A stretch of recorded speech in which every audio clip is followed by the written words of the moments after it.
So let's get into these steps really brass tacks, right? So it's great to see the broader diagram of how this all works. Really, really, really tactically, what do I do next is what I'd say 70% of people I've met with have asked, right? Like, what are my next steps? How do I actually put this into practice?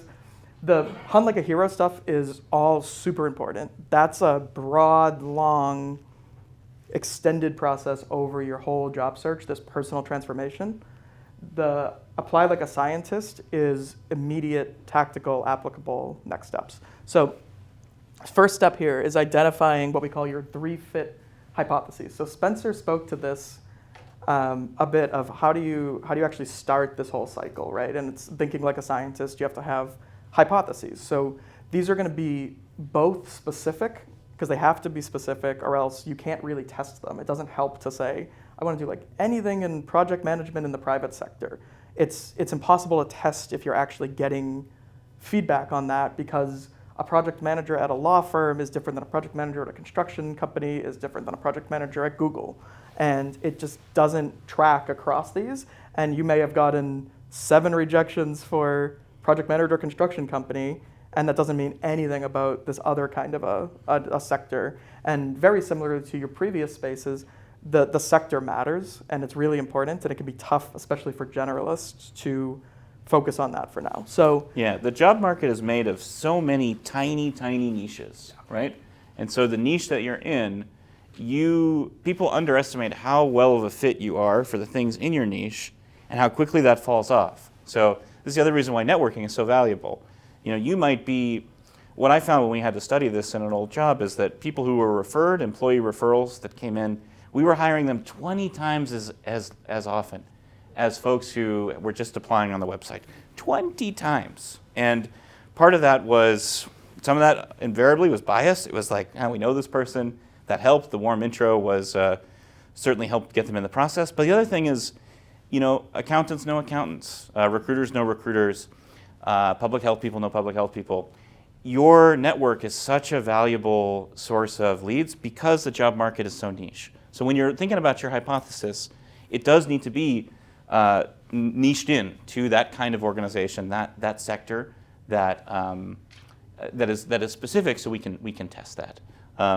And some of this will depend on where you're at in your career, the leveling, your specific experience about how niche it needs to go. But in general, I would think most people start too broad and they need to really narrow in. Sorry, Dan, go ahead. No, I think that's right. And it goes right to the types of job seekers too. So the reason we have 3 fit hypotheses is there's nothing magical about 3, right? This is not just like, this is the only possible way we could have structured this. Basically, it's if you're only applying to one thing that's so out of your control, because it's just, if that other organization is going to hire you or not, there's nothing you can do about it past a certain point, right? It's like, I need to work at X consulting firm, and that's the place that I need to be. You can do all you can to get into there. There's a limited amount you can do to actually make that happen.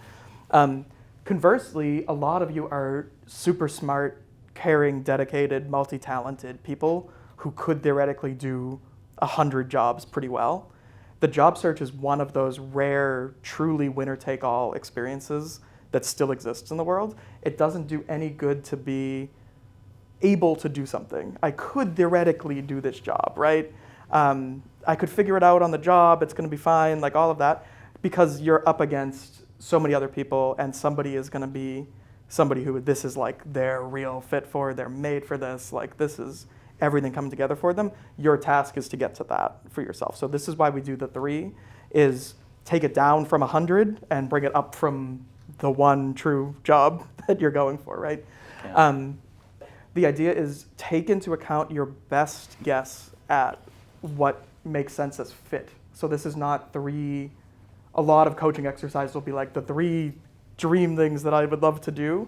These should be hyper realistic, using all of your best judgment of what would I like to do and where do I honestly think there's a market for it. So start your hypotheses with that realism, and then what you're going to do is test it. So we can go into the validation networking, if we can advance the slide, please.